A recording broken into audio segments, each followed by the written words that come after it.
Yesterday I was asked by somebody how they could eliminate desire, and I think there's a little bit of confusion implied with that question, because the goal is not to eliminate desire. The goal is to transcend desire and really embrace desire, because not all desire is necessarily bad.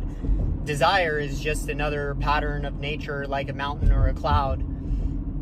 Now, a lot of fulfilling a lot of desire will not lead to happiness or joy or peace or contentment, and you could rationalize your way there to that understanding, or you could learn the hard way and get rich, buy everything you think you want, and then remain unhappy, and then realize that the whole struggle was a waste of time. So there's a lot implied with that question of how to eliminate desire, and ultimately it comes down to wisdom, right? And also, the person who needs to improve is the one doing the improving. So there's a little bit of a paradox in there. I'll give you an example. So the Buddha says, you suffer because you desire, so now stop desiring. And the guy goes off and tries to stop desiring and realizes that he's desiring to stop desiring, which is still desiring. And then he goes back to the Buddha and he tells the Buddha that it's a paradox. So the Buddha tells him to try to desire less than he's desiring to desire. And he goes back home and he realizes that it's all a mess. You can't touch the tip of your finger with the tip of your finger. You can't see inside your eye with the inside of your eye.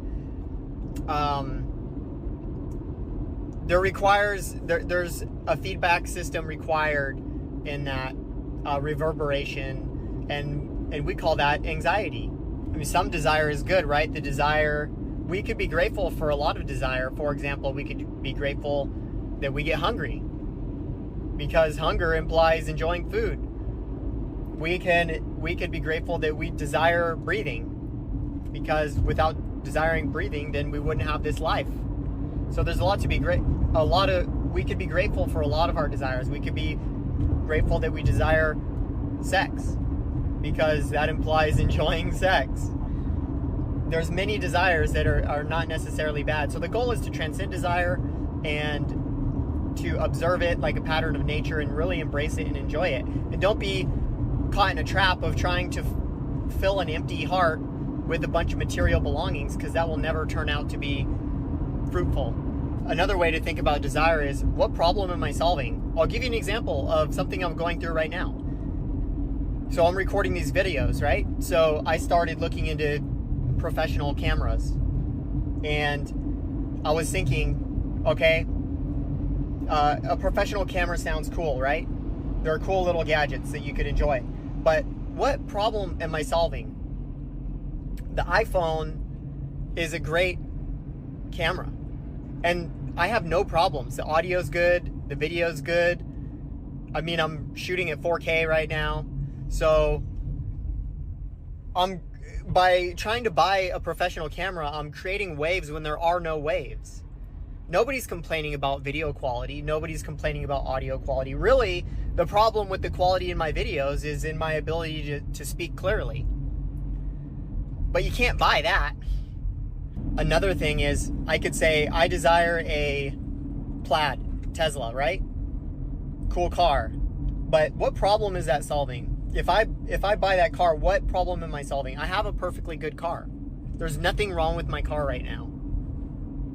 So I would be going through the trouble of buying a car, going and picking it up, getting familiar with a new car, and then worrying about getting it dented. Right?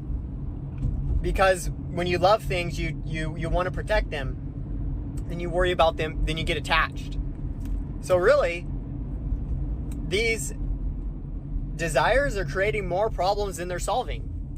So when you really understand this, desires just kind of fall away. That doesn't mean you can't go and buy something just for the joy of enjoying it. I mean, I buy a subscription to Spotify. I mean, I really enjoy Spotify. It's not really solving a problem. So you could take delight things without solving delight in things without solving problems, but some things create bigger problems than the ones they solve, and those are the things that to watch out for. You know, a Spotify subscription doesn't really create any problems. I mean, Osho had over 50 Rolls Royces, and he wore diamonds and everything. So how is that consistent with spirituality, being a guru, being a holy man? How is that consistent? Well, it's consistent because you can embrace and enjoy material possessions without being attached to them. And that is a sort of way of transcending desire rather than eliminating desire. Having desire is just part of the human experience, and we're not trying to deny the human experience at all with this spiritual work. Let's run a thought experiment. Let's just take this whole idea to its absurd conclusion. So, you're God, right? Let's say you're an omnipotent God. You could get everything you want. So what do you want? You can control everything. You could do everything you want. You snap your fingers, you have it. So what do you really want? So you have these banquets, you have these orgies, you have all the material belongings you want, and you realize it's kind of boring. And it's not really a challenge. There's no game, right? There's no game to that. So then you finally conclude what you want is a surprise.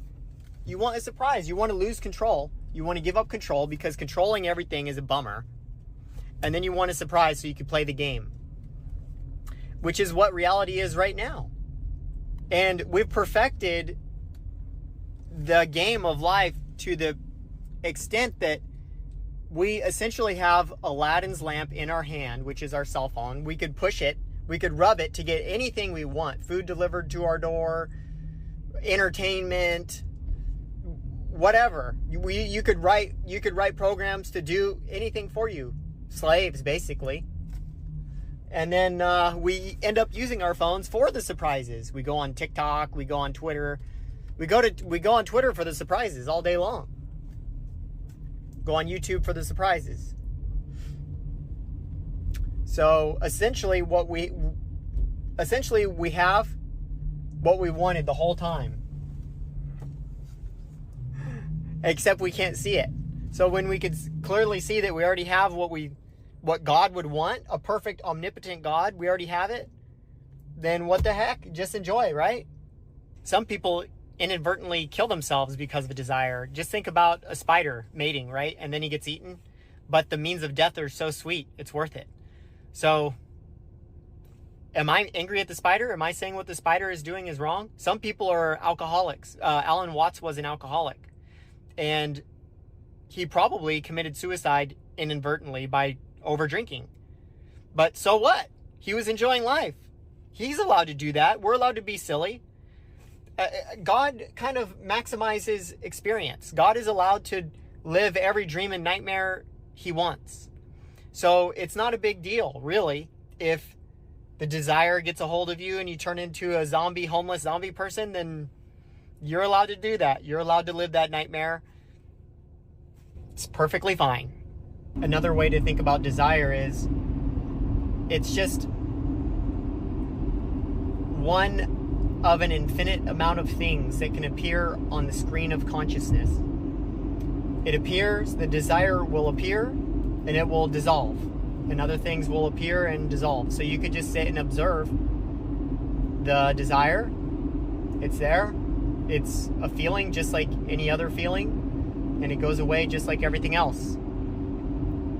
So maybe meditating on the subject of desire and observing it and analyzing it is another approach toward letting go of it and transcending it.